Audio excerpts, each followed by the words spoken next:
Guys देखिए हम लोगों ने इसका जो है तो यूनिट कंप्लीट कर लिए हैं। अब जो है तो इसके क्या कर रहे हैं, क्वेश्चन आंसर कर रहे हैं। और आप लोग जो है तो पढ़ाई करिए अच्छे से, और हमारे जो चैनल है इसको क्या करिए, आप लोग लाइक करिए, शेयर करिए और सब्सक्राइब करिए। बेल आइकन जरूर प्रेस कर लीजिए, जिससे आप लोगों को नोटिफिकेशन मिलता रहे, क्योंकि नोटिफिकेशन मिलेगा तो आप लोग जल्दी से पढ़ेंगे कि भाई क्या आ गया। अब चलो देखते हैं, पढ़ाई करते हैं। देखिए क्वेश्चन नंबर 1 क्या है आपका, अवतल दर्पण के मुख्य फोकस की परिभाषा लिखिए। अब अपन देखिए सबसे पहले क्या है, अगर आप लोग थ्योरी नहीं पढ़े जरूर चाहे उसको जिस तरह से पढ़ लीजिए, पर पढ़ लीजिए आप, चाहे फास्ट करके ही पढ़ लीजिए, फिर इसके बाद क्वेश्चन आंसर करिएगा।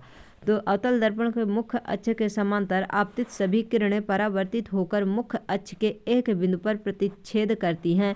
यह बिंदु अवतल दर्पण का मुख्य फोकस कहलाता है। देखिए जब अपन अवतल दर्पण के बारे में देखे थे ना, जिस प्रकार से क्या होता है, मुख्य अक्ष के समांतर जो प्रकाश की किरण आती है वो किस प्रकार से जाती है, वो जो दर्पण में टकरा कर कहाँ से जाती है, मुख्य फोकस से, एफ से गुजरती है। तो वही क्या कहलाता है, इसका अवतल दर्पण का फोकस, मुख्य फोकस कहलाता है।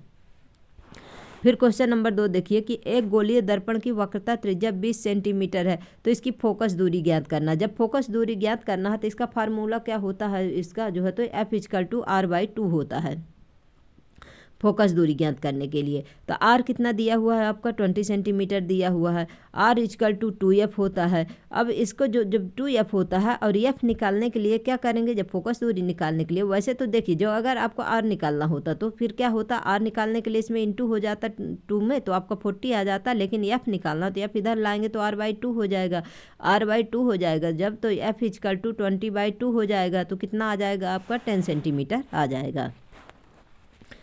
फिर इसके बाद क्वेश्चन नंबर 3 देखिए कि उस दर्पण का नाम बताइए जो बिंब का सीधा तथा आवर्धित प्रतिबिंब बना सके। तो देखिए अब इसमें तो मतलब अगर आप थ्योरी पढ़ें तो आप बिल्कुल ऐसे ही बता देंगे कि अवतल दर्पण है, क्योंकि उत्तल दर्पण में क्या होता है, आवर्धित नहीं बनता, उसमें जो है तो वास्तविक और जो है तो प्रतिबिंब कैसे बनता है, जो है तो छोटा बनता है। और इसमें जो है तो क्या होगा, अवतल दर्पण में क्या होता है, आवर्धित प्रतिबिंब बनता है, बड़ा बनता है। कब, जब पोल और आप इसके फोकस दूरी के बीच में रखते हैं, जब ये फोकस दूरी और पोल के पास में जब रखते हैं तब किस प्रकार से इसका जो बनता है, इसका जो फिर प्रतिबिंब बनेगा तो किस प्रकार आवर्धित बनता है और बड़ा बनता है, और किसके, दर्पण के पीछे साइड बनता है अवतल दर्पण में। हम वाहनों में उत्तल दर्पण को पश्च दृश्य दर्पण के रूप में वरीयता क्यों देते हैं। वाहनों में उत्तल दर्पण को पश्च दृश्य दर्पण के रूप में वरीयता निम्न कारणों से देते हैं। यह सदैव सीधा एवं छोटा प्रतिबिंब बनाते हैं। सदैव किस प्रकार से, सीधा एवं छोटा प्रतिबिंब बनाते हैं, और इनका जो है तो उत्तल दर्पण में सीधा तथा छोटा प्रतिबिंब बनता है। और फिर सेकंड पॉइंट क्या है कि इनका दृष्टि क्षेत्र बहुत अधिक होता है, क्योंकि ये बाहर की ओर वक्रित होते हैं। अतः समतल दर्पण की तुलना में उत्तल दर्पण ड्राइवर को अपने पीछे के बहुत बड़े क्षेत्र को देखने में सक्षम बनाते हैं। यानी कि बाहर जैसे दूरी से कितना भी बड़ा वाहन आता है लेकिन उसको छोटा करके दिखाएगा, यह अवतल दर्पण में होता। और उत्तल लेंस में क्या होता है, उसमें वास्तविक होता है और छोटा होता है, और इसमें सीधा होता है और छोटा होता है आपके दर्पण में। गाइस इसमें कभी कभी जब पढ़ाने में भी हमें खुद मिस्टेक हो जाता है, मतलब ऐसे लगता है कि नहीं ये है कि है, तो आप लोगों को भी हो जाएगा। इसलिए आप लोग जो है तो दर्पण और लेंस दोनों का डिफरेंट मतलब ध्यान में रखिएगा कि जब दर्पण की बात आएगी तो उत्तल दर्पण में क्या होगा, सदैव सीधा होगा और प्रतिबिंब कैसे होगा, छोटा होगा।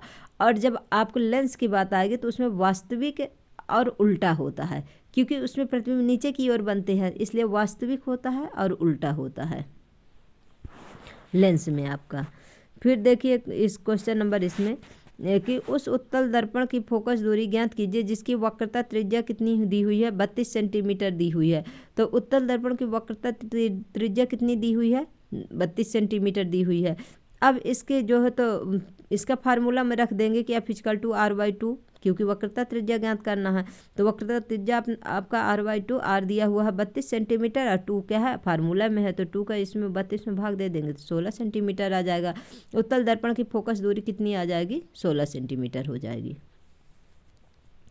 गाइस इसमें सवाल बहुत इजी दिए हुए हैं, फिर अभ्यास क्वेश्चन में जो दिए हुए हैं उसमें थोड़ा जो है तो अच्छे सवाल हैं, तो उनको जो है तो थोड़ा अगर समझ में आ गया तो ठीक है इस तरीके से, नहीं तो उनको फिर लिख के फिर आप लोगों को बताएंगे, और अगर समझ में आ जाएगा तो फिर ऐसे ही बता देंगे, क्योंकि हमें तो खुद भी नोट्स बनाना पड़ता है, उसके बाद आप लोगों को बताना पड़ता है।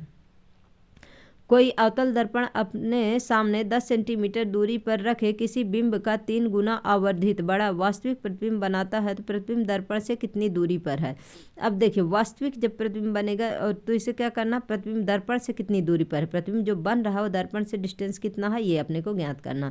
तो यू बराबर कितना दिया हुआ है, 10 सेंटीमीटर दिया है। अब माइनस में क्यों लेते हैं ये देखिए, हम आपको बार बार कई बार बता चुके हैं, माइनस में इसलिए लेते हैं यू को क्योंकि आपको जो है तो इसमें जो है तो लेफ्ट साइड में रखेंगे तो आपको माइनस में लेंगे, और जो राइट साइड में बनेगा चिन्ह पर पार्टी के अकॉर्डिंग है कि जब राइट साइड में धनात्मक होता है, लेफ्ट साइड में ऋणात्मक होता है। ऊपर साइड में जाएगा जब प्रतिबिंब रखा जाएगा तो धनात्मक होगा, नीचे साइड में रखा जाएगा तो ऋणात्मक होगा।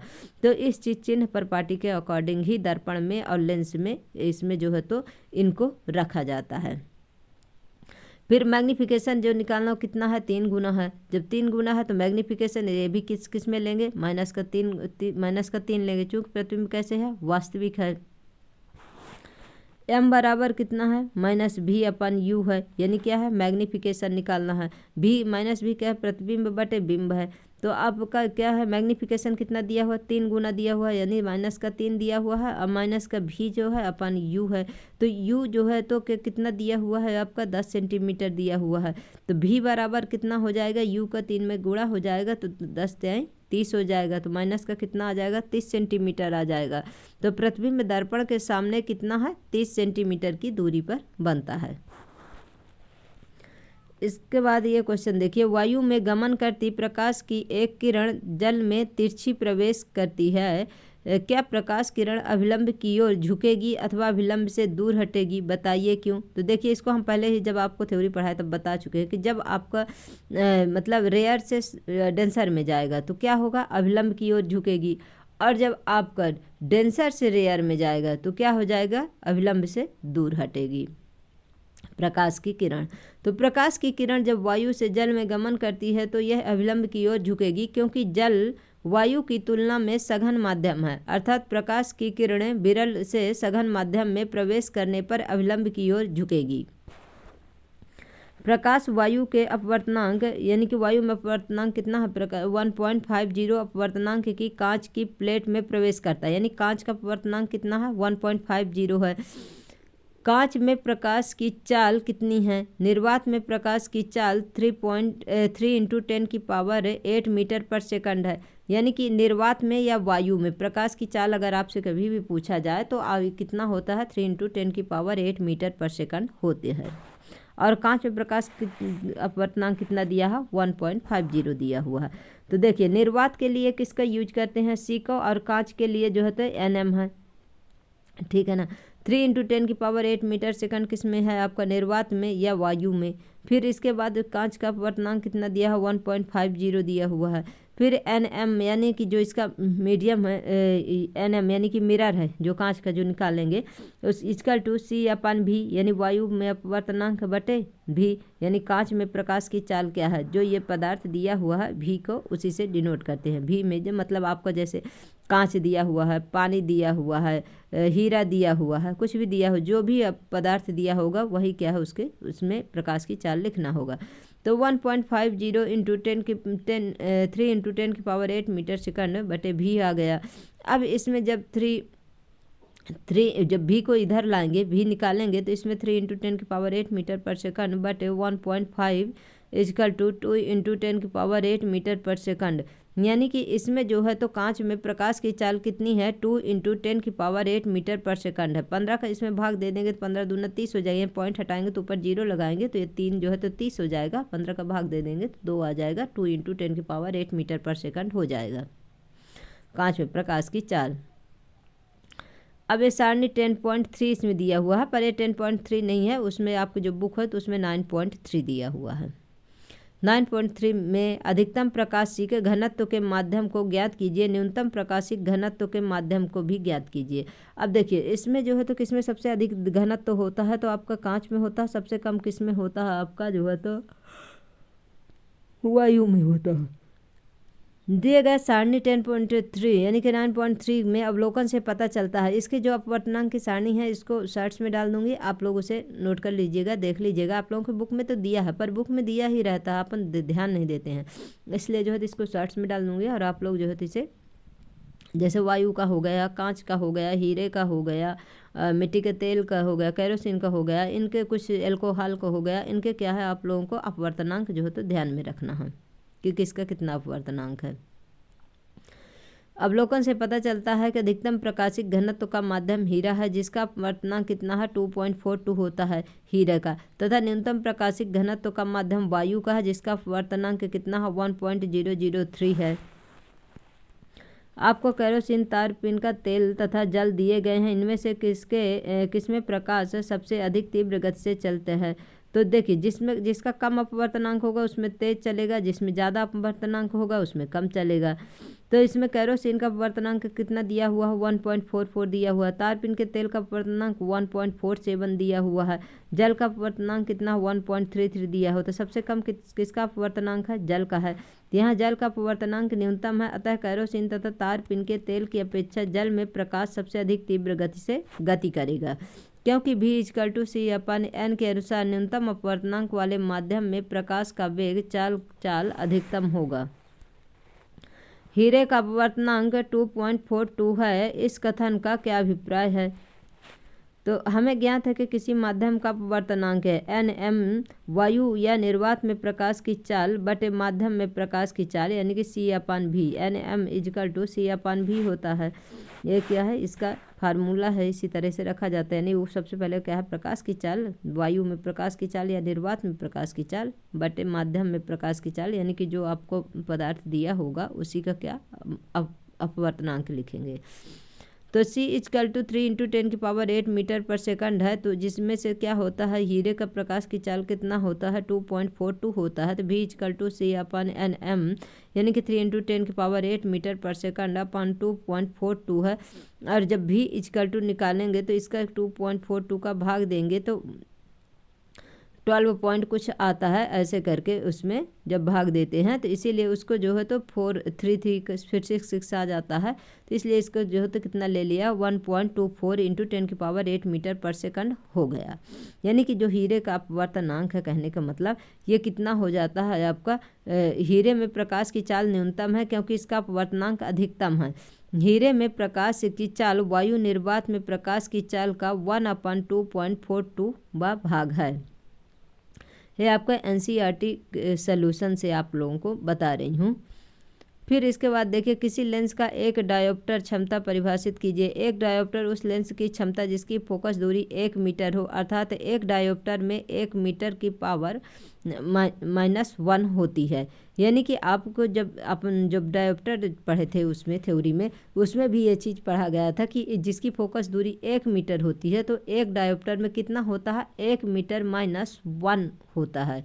यानी कि एक डायोप्टर में 1 मीटर की -1 होता है, इसे ध्यान रखिएगा।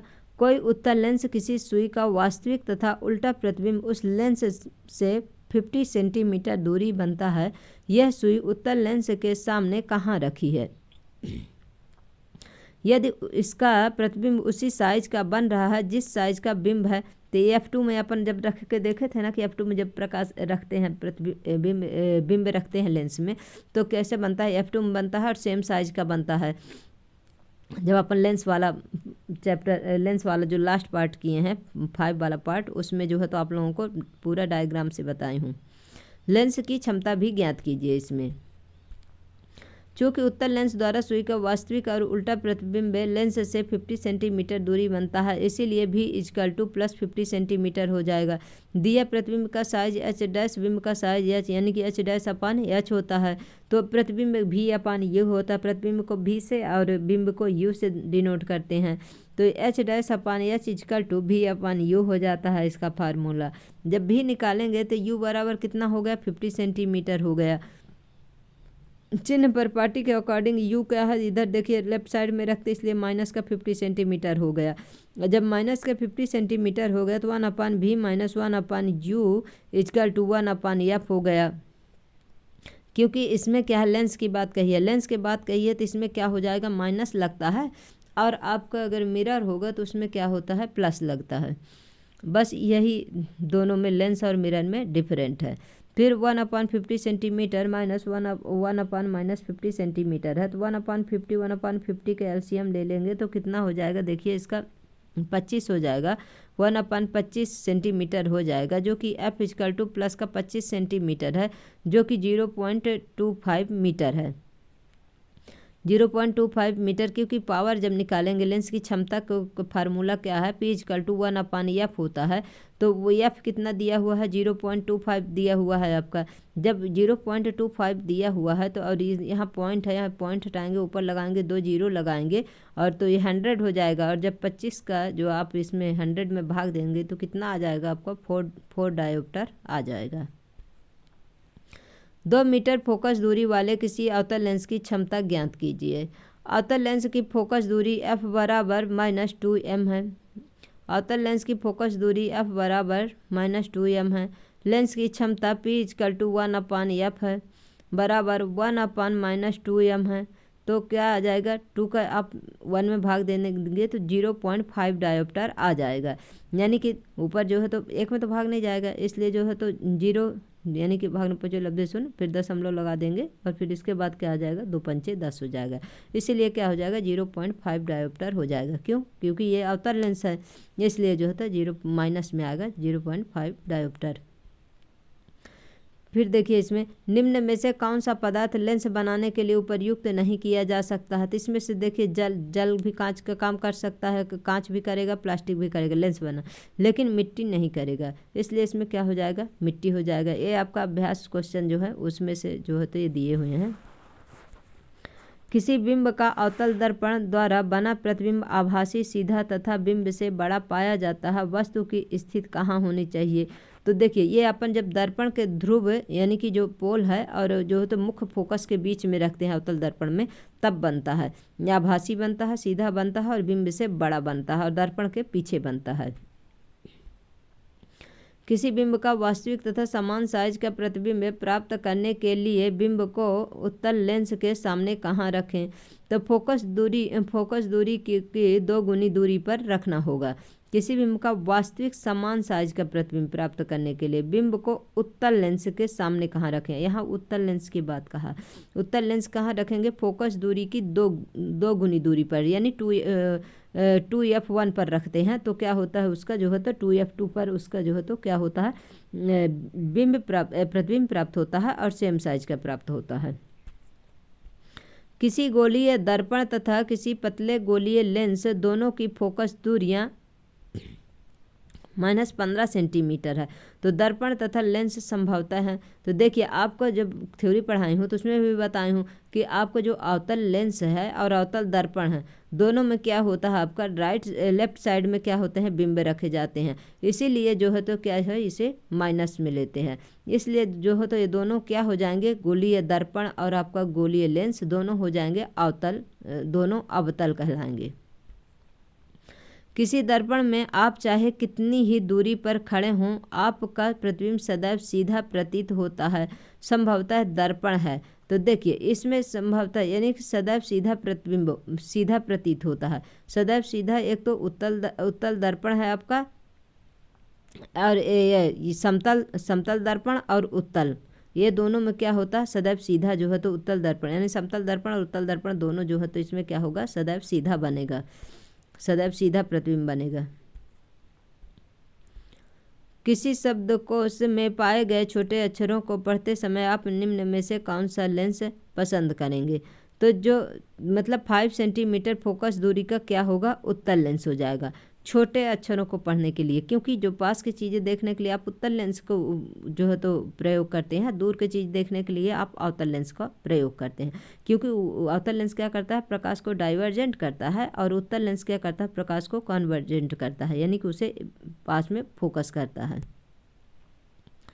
अब क्वेश्चन नंबर 7 देखिए क्या दिया हुआ है कि 15 सेंटीमीटर फोकस दूरी के एक अवतल दर्पण का उपयोग करके हम किसी बिंब का सीधा प्रतिबिंब बनाना चाहते हैं। बिंब का दर्पण से दूरी को परिसर यानी रेंज क्या होना चाहिए। प्रतिबिंब की प्रकृति कैसी है, प्रतिबिंब बिंब से बड़ा है अथवा छोटा। इस स्थिति में प्रतिबिंब बनने का एक किरण आरेख बनाइए। मतलब इसे चित्र के द्वारा, डायग्राम के द्वारा समझाना है आपको।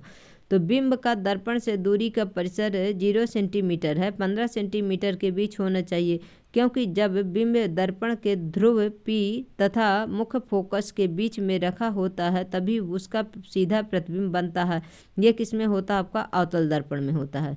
ये देखिए यहाँ पर ये क्या है, सी क्या है, किसका वक्रता केंद्र है, एफ क्या है, इसकी फोकस दूरी क्या है। अब फोकस दूरी और पोल के बीच में ए और बी क्या रखा हुआ है, ये वस्तु रखी हुई है। और जब दर्पण और फोकस दूरी के बीच में जब वस्तु को रखते हैं तो क्या बनता है, ये दर्पण के पीछे जो है तो क्या बनता है, इसका प्रतिबिंब बनता है, बड़ा बनता है, सीधा बनता है, आवर्धित रहता है और जो है तो वस्तु से बड़ा रहता है। ये प्रतिबिंब की प्रकृति आभासी तथा सीधा और प्रतिबिंब का साइज बिंब से बड़ा होगा। ये अवतल दर्पण में होता है। निम्न स्थितियों में प्रयुक्त दर्पण का प्रकार बताइए। किसी कार का अग्रदीप यानी हेडलाइट जो होती है तो किसकी बनी होती है? तो ये अपन जब स्टार्टिंग किए थे जब यूनिट, तभी उसमें जो है तो थोड़ा दूर पढ़ने के बाद इसमें था कि हेडलाइट में किसको यूज करते हैं, आप अवतल दर्पण को यूज करते हैं। किसी वाहन का मतलब पश्च दृश्य देखने के लिए आपको तो उत्तल दर्पण का यूज करते हैं। और सौर भट्ठी है जिसमें प्रकाश को एकाग्र किया जाता है, सौर भट्टी में किसका यूज करते हैं? तो आप अवतल दर्पण को यूज करते हैं। अपने उत्तर का कारण सहित पुष्टि कीजिए। अब देखिए इसमें जो है तो क्या है, देखिए किस प्रकार से अवतल दर्पण है। कार की हेडलाइटों में अवतल दर्पण का प्रयोग किया जाता है। बल्ब दर्पण के मुख्य फोकस पर रख दिया जाता है ताकि प्रकाश की किरणें दर्पण से परावर्तन के पश्चात उसके मुख्य अक्ष के समांतर हो जाएं तथा प्रकाश का सीधा और शक्तिशाली किरण पुंज मिले। किसी वाहन के पार्श्व या पश्च दृश्य दर्पण के लिए उत्तल दर्पण का प्रयोग किया जाता है क्योंकि ये सदैव छोटा परंतु सीधा प्रतिबिंब बनाते हैं। बाहर की ओर वक्रित होने के कारण इनका दृष्टि क्षेत्र भी ज़्यादा होता है। अवतल दर्पण है जिसके कारण ड्राइवर पीछे के बहुत बड़े क्षेत्र को देखने में समर्थ होता है। फिर तीसरा क्या है, सौर भट्ठी में सूर्य के प्रकाश को केंद्रित करने के लिए बड़े अवतल दर्पणों का उपयोग किया जाता है। आपतित सूर्य के किरणें अनंत दूरी से आने वाली समांतर किरणें होती हैं जो अवतल दर्पण से परावर्तित होकर इसके फोकस बिंदु पर फोकसित होती हैं, जिससे ताप तेजी से 180 डिग्री सेल्सियस से 200 डिग्री सेल्सियस तक क्या होता है, बढ़ जाता है। किसी उत्तल लेंस का आधा भाग काले कागज से ढक दिया जाता है। क्या यह लेंस किसी बिंब का पूरा प्रतिबिंब बना पाएगा? अपने उत्तर की प्रयोग द्वारा जांच कीजिए और अपने प्रेक्षणों की व्याख्या कीजिए। हाँ, किसी उत्तल लेंस का आधा भाग काले कागज से ढक देने पर भी उत्तल लेंस दिए गए बिंब का पूरा प्रतिबिंब बनाता है। प्रायोगिक विधि द्वारा जांच। सर्वप्रथम एक उत्तल लेंस लीजिए तथा इसके आधे भाग को काले कागज से ढक दीजिए। ये देखिए जिस प्रकार से ढका हुआ है। अब लेंस को किसी स्टैंड के सहारे दी गई आकृति के अनुसार रखिए, जिस प्रकार से लेंस रखा हुआ है। लेंस के एक तरफ जलती हुई मोमबत्ती तथा दूसरी तरफ एक सफ़ेद पर्दा रखिए। हम पाते हैं कि पर्दे पर मोमबत्ती का पूरा उल्टा प्रतिबिंब बनता है, यानी कि जो मोमबत्ती यहाँ पर रखेंगे इधर प्रतिबिंब में आपका लेफ्ट साइड में, तो जो प्रतिबिंब बनेगा यहाँ सफ़ेद पर्दे पर तो किस प्रकार से बनेगा, एक तो उल्टा बनेगा और पूरा प्रतिबिंब दिखेगा। इसीलिए जो है तो इसके मतलब ये है कि इसको काला भी कर देने पर ऐसा नहीं है कि उसका प्रतिबिंब आधा दिखेगा। उत्तल लेंस को आधा काला कर दिए हैं तो भी जो है तो जो प्रतिबिंब है तो उसका क्या है, पर्दे पर पूरा दिखाई देगा स्क्रीन पर। जो ये यहाँ देखिए अनंत 2f2 के पहले यहाँ पर वस्तु रखी हुई है और 2f2 के बाद और अनंत के यहाँ पर क्या है, वस्तु के जो है तो प्रतिबिंब दिखाई दे रहा है। प्रतिबिंब की संरचना लेंस के आकार पर निर्भर नहीं करती है। एक छोटा लेंस भी वस्तु का पूर्ण प्रतिबिंब बना सकता है। मतलब ये नहीं है कि लेंस जब बड़ा होगा तभी उसका प्रतिबिंब दिखेगा, कितना भी छोटा लेंस होगा तो भी उसमें जो है तो वस्तु का जो है तो पूर्ण प्रतिबिंब बनेगा। परंतु प्रतिबिंब की चमक ब्राइटनेस अपेक्षाकृत कम हो जाती है क्योंकि लेंस से गुजरने वाली प्रकाश की किरणों की संख्या क्या होगी, कम हो जाएगी, इसीलिए जो है तो उसमें चमक कम रहेगी। अब क्वेश्चन नंबर 10 देखिए कि 5 सेंटीमीटर लंबा कोई बिंब 10 सेंटीमीटर फोकस दूरी से किसी अभिसारी लेंस, अभिसारी और अपसारी, अभिसारी यानी उत्तल लेंस की बात कर रहा है, सॉरी गाइज, 25 सेंटीमीटर की दूरी पर रखा जाता है। प्रकाश किरण आरेख खींचकर बनने वाले प्रतिबिंब की स्थित साइज तथा प्रकृति ज्ञात कीजिए। अब इसमें 5 सेंटीमीटर का क्या लेना है आपको, बिंब लेना है। फोकस दूरी कितनी है, 10 सेंटीमीटर है आपका। लेंस का कितना है, 25 सेंटीमीटर दूरी पर रखा हुआ है। ये देखिए लेंस में तो आप लोगों को पहले भी बता चुकी हूँ कि देखिए इसमें क्या होते हैं, फोकस दूरी 2 है, f1 है, f2 है। तो f1 2f1 f2 2f2 और वो क्या है, इसका प्रकाशिक केंद्र है। और इसमें देखिए क्या बोला हुआ है कि 5 सेंटीमीटर लंबा कोई बिंब है, यानी कि बिंब जो है तो कितना है, 5 सेंटीमीटर है। और इसमें से क्या है, 10 सेंटीमीटर इसका क्या है, 10 सेंटीमीटर इसकी क्या है, फोकस दूरी है। और लेंस से 25 सेंटीमीटर दूरी पर रखा हुआ है। ये देखिए लेंस है और 25 सेंटीमीटर की दूरी पर ये वस्तु ए बी रखी हुई है। आप लेफ्ट साइड देखिए और राइट साइड में इसके 10 सेंटीमीटर में क्या है, इसका बिंब बन रहा है। चूँकि f बराबर कितना दिया हुआ है, फोकस दूरी कितनी दी हुई है, 10 सेंटीमीटर दिया हुआ है। u वस्तु कितना दिया हुआ है, 25 सेंटीमीटर दिया हुआ है, लेकिन लेफ्ट साइड में रखा हो इसलिए इसे माइनस में लेंगे। h डैश यानी कि इसका जो है तो h कितना दिया हुआ है, h डैश अपान h जो है तो यानी कि बिंब बटे प्रतिबिंब। तो बिंब कितना दिया हुआ, 5 सेंटीमीटर दिया हुआ, जो ये ए बी है ये कितना है, 5 सेंटीमीटर है। अब लेंस का फार्मूला आपका क्या है, तो 1/f equal to 1/v minus 1/u है। तो 1/v निकालना, 1/v इक्वल टू 1/f है प्लस 1/u, क्योंकि 1/v इधर ले लिए तो ये 1/f इधर चला गया तो क्या हो गया, प्लस का हो गया। तो 1/v इक्वल टू 1/10 1/-25 बराबर। अब देखिए इसमें से ये 50 कहाँ से आया, तो देखिए एलसीएम ले लेंगे, 50 एलसीएम तो यानी कि 10 पना 50 और 25 दूना 50 हो जाएगा। इसलिए जो है तो 5 - 2 बराबर कितना हो गया, 3/50 हो गया। अब भी निकालेंगे तो ये पलट जाएगा, क्योंकि 1/v है ना, तो भी ऊपर चला जाएगा। तो भी कितना दिया हुआ, 50 दिया हुआ, 50/3 हो गया। और जब 3 का भाग देंगे 5 में तो कितना आ जाएगा, 16.666 यानी कि 16.67 इसको सेंटीमीटर मान लेंगे। तो प्रतिबिंब की स्थिति लेंस की दूसरी ओर से 16.7 सेंटीमीटर पर f2 तथा 2f2 के बीच प्रतिबिंब का साइज बनेगा। ये देखिए f2 तथा 2f2 के बीच में क्या बना हुआ है, प्रतिबिंब बना हुआ है। राइट साइड में देखिए